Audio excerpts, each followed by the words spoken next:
What if the secret to getting rich is hidden in your brain? Ever wonder why saving money or sticking to a budget can feel like an uphill battle, even when you know it's good for you? Or why buying new stuff can be so tempting, even if it derails your financial goals? The truth is, your brain's wiring has a huge impact on your financial success. In this video, we'll explore the neuroscience behind money habits, how brain chemicals like dopamine, our built-in need for instant gratification, and even subconscious conditioning can either push you toward wealth or pull you back into poor financial choices.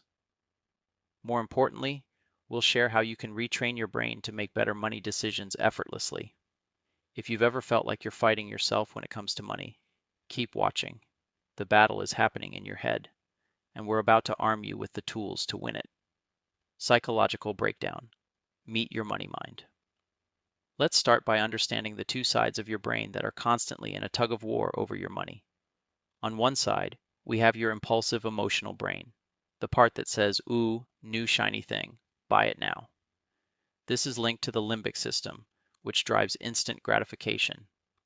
On the other side, there's your rational planning brain, often associated with the prefrontal cortex, that little voice saying, "Save for the future, think long term." The trouble is, the impulsive side often shouts louder because it's rooted in our evolution. Humans evolved to prioritize immediate rewards. Think food, safety, reproduction right now, because in the wild, tomorrow was not guaranteed. That's our Stone Age brain in a modern world of credit cards and 401ks. We're essentially running 21st century financial lives with a brain designed for survival on the savannah. So, what does this mean? It means instant gratification is our default setting. When you see something you want, your brain releases a hit of dopamine, a feel-good neurotransmitter, in anticipation of a reward. That dopamine rush is powerful. It's the same chemical circuit that can drive addictions. Buying something triggers excitement and pleasure immediately. In fact, studies have found that just the act of shopping or seeing a potential purchase lights up the brain's reward centers. It's like a mini high in your mind. No wonder a flash sale or one-click purchase is so tempting. Your brain is literally rewarding you for doing it right now. The catch? Dopamine's high is short-lived. That new purchase excitement fades quickly, and then you're off seeking the next thing. Another quirk of your brain, the pain of paying. Handing over money can actually activate pain regions in the brain. You read that right? Spending money can hurt. Brain scans have shown that when people consider prices that feel too high, the insula, a region associated with physical pain and disgust, lights up. This is your brain's way of saying, ouch, that price is painful. Interestingly, how you pay matters.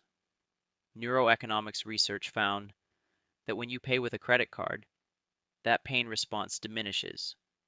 It's as if swiping a card numbs the pain of parting with your cash. It doesn't feel as real as handing over dollar bills. No wonder wallets seem to empty faster when using cards. Your brain is essentially under anesthesia during the spending. Now let's talk about mental conditioning and money habits. From childhood, our brains are being programmed with beliefs and attitudes about money, often without us realizing. Did your family constantly worry about bills? Did you grow up hearing phrases like money doesn't grow on trees or rich people are greedy? Those experiences plant seeds in your subconscious. Over years, they can grow into deeply ingrained money habits or biases. For example, if you've been conditioned to feel that money is always scarce, you might develop a habit of spending any extra cash immediately, because subconsciously you believe if you don't use it, you'll lose it, or you'll never get it again.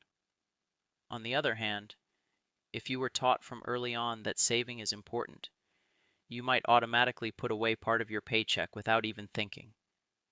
It just feels natural.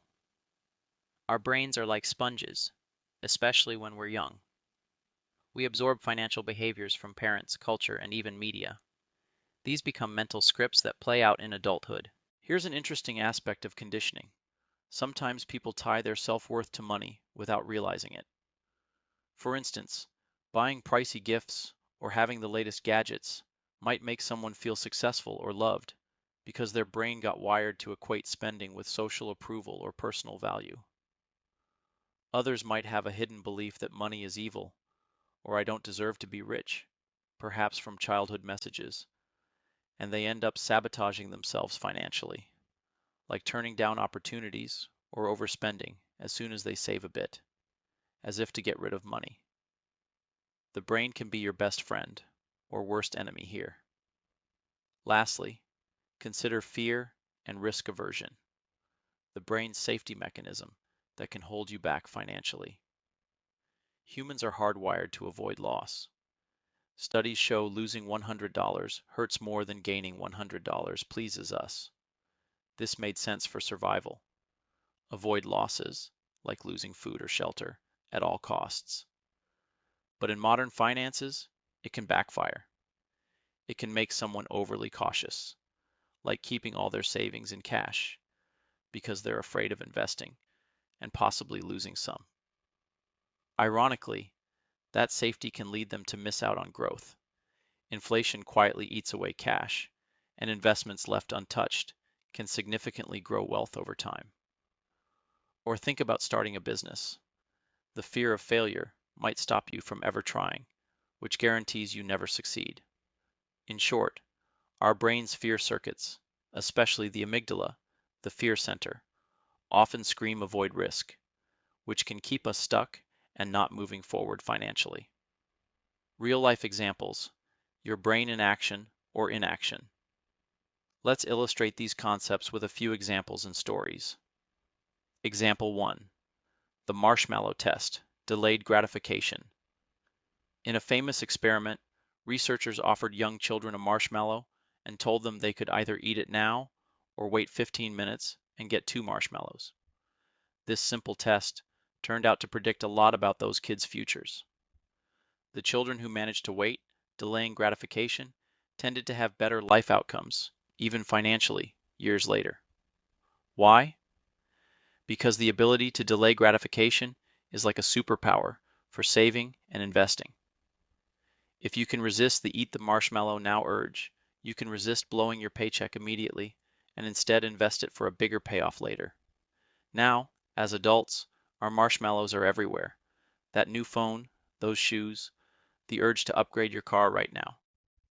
Training yourself to wait, even when your brain is drooling for the treat, can directly translate to building wealth. Each time you delay an unnecessary purchase, it's like telling your brain, hey, I don't need the instant hit. I'd rather have a bigger reward later. You're reinforcing neural pathways that favor long-term thinking.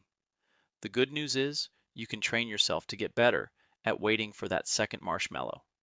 Example 2. Credit card versus cash, feeling the pain. Meet Sarah, who loves shopping for gadgets.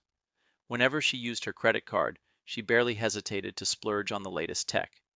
A $200 gadget here, $150 there. It didn't feel like much, because swiping the card was quick and painless. One month, Sarah decided to try an experiment. For 1 month, she would switch to using only cash for non-essential spending. No credit cards, no Apple Pay, just cash in an envelope for things like dining out, entertainment, etc. The first time she had to hand over three $50 bills to buy a new headphone set, she actually flinched. It felt expensive in a way it didn't when she used her card. That awareness made her put the headphones back and think twice about other purchases. By the end of the month, she had spent far less than she normally would with credit. This real-life self-test shows how being aware of your brain's pain-pleasure responses can change your behavior.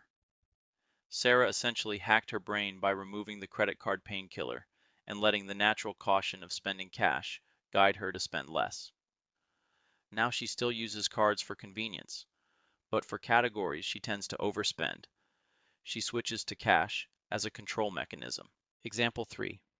Money mindset conditioning. Consider two friends, Alex and Jordan. Alex grew up in a family where money was always tight. His parents lived paycheck to paycheck and often argued about bills.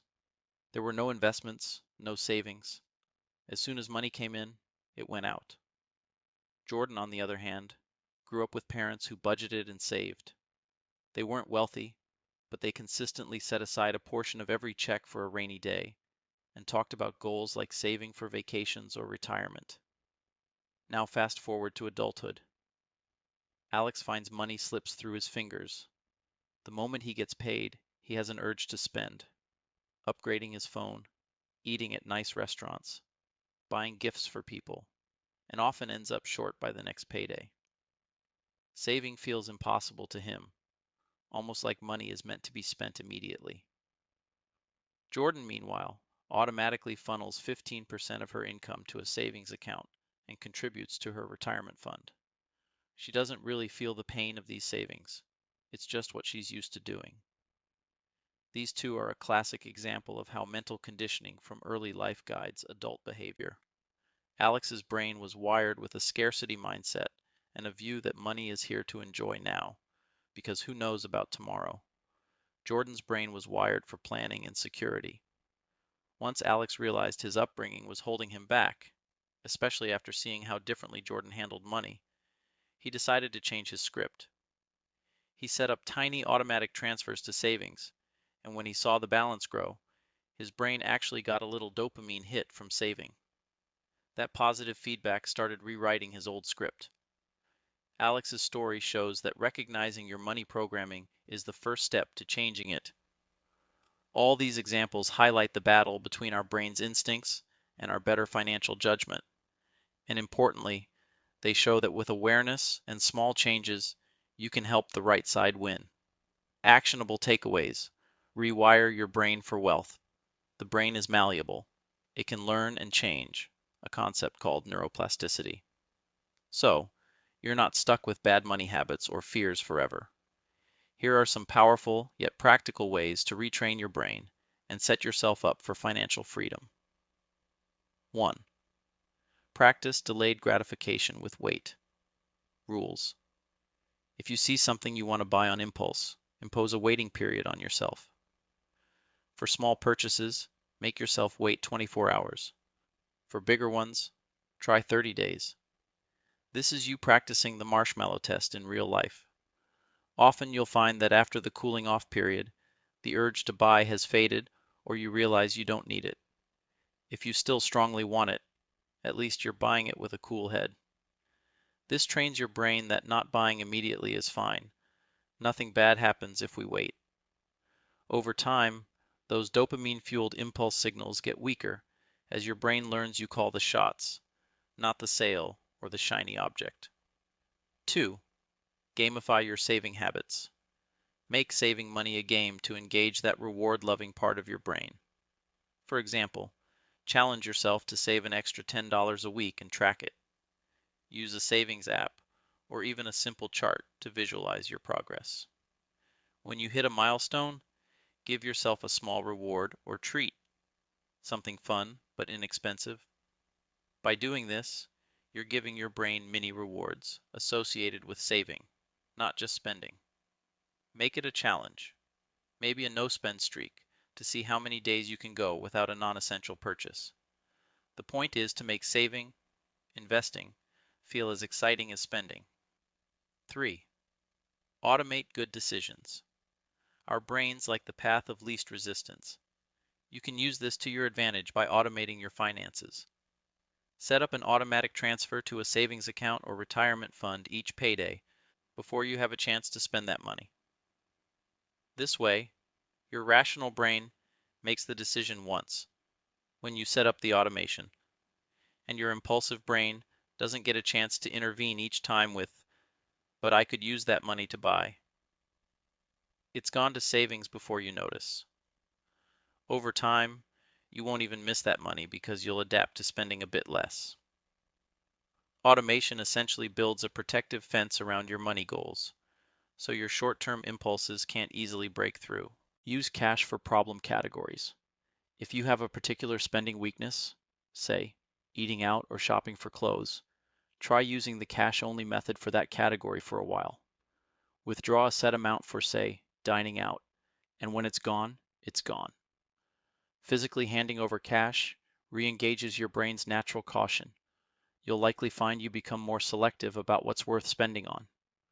After a few weeks, you might build a new habit of moderation that sticks even when you go back to the convenience of cards. 5. Visualize future rewards. One way to compete with dopamine's instant gratification is to make the future reward more tangible for your brain. Take some time to visualize or write down what achieving financial freedom or a certain goal would look like. Maybe it's owning a home, being debt-free, or traveling the world. Be specific. Imagine the sights, sounds, and feelings. When faced with a spending temptation, pause and picture that goal. If I invest this $200 instead of spending it, I'm buying a piece of that future dream. This gives your brain an immediate emotional reward, excitement for your goal, to counterbalance the allure of the immediate purchase. By making the future feel real, you engage your emotions on the side of your long-term interest. 6th challenge and reframe your beliefs. Identify one or two negative beliefs about money that you suspect are holding you back. It could be something like, I'm just not good with money, or I'll never be wealthy or rich, people are greedy. Write it down, then literally argue against it. Replace it with a more positive, realistic belief. I can learn and improve my financial skills, or if I stick to a plan, I can achieve financial security. Or money itself isn't bad, it's what you do with it. Whenever you catch the old belief creeping in, ugh, I'm terrible with money, consciously swap in the new one. I'm getting better at managing my money. It might feel odd, but you're essentially doing cognitive behavior therapy on yourself, training your neural pathways with new thoughts. Over time, your actions will start to align with these healthier beliefs. 7. Surround yourself with positive financial influences. Our brains are hugely influenced by what's around us. Try to put yourself in an environment, physically or digitally, that reinforces good money habits. This could mean following personal finance YouTubers or bloggers who inspire you, joining a community or forum for budgeting, investing, or simply talking more with friends who have healthy financial habits. When you regularly see others excited about saving, investing, or hitting financial goals, it normalizes those behaviors for you. It's much easier to decline an expensive night out because you have savings goals if you have friends who also value frugality or financial discipline. Essentially, you're wiring your social environment to encourage the financial mindset you want. 8. Ease into investing to tame fear. If fear of investing is keeping you from growing your money, take baby steps. Start with a very small investment that you're completely okay to experience ups and downs with, even $50 in a low-cost index fund. Treat it as an experiment to teach your brain. Watch how it fluctuates and realize that the world doesn't end when it dips a bit. Meanwhile, educate yourself in small bites. For example, read a beginner's article or two about how investing works. As you gain knowledge and see your small investments survive, or even grow, your fear will begin to ease. Set some rules you're comfortable with, like, I'll only invest money I don't need for the next few years, and I'll spread my money across different investments to reduce risk. These guidelines reassure your brain that you're being prudent, not reckless. As your confidence builds, you can gradually increase your investments. The key is that you're desensitizing your fear through small exposure and learning, rather than letting it paralyze you. Pick a couple of these strategies and try them out. Every time you follow one, you're essentially doing brain training. At first, it might require conscious effort, but soon enough, your new behaviors will become second nature as neural pathways strengthen. Here's the takeaway. Your brain can be your BFF or your worst enemy when it comes to money. The same mental wiring that tempts you to splurge can be reworked to help you build wealth.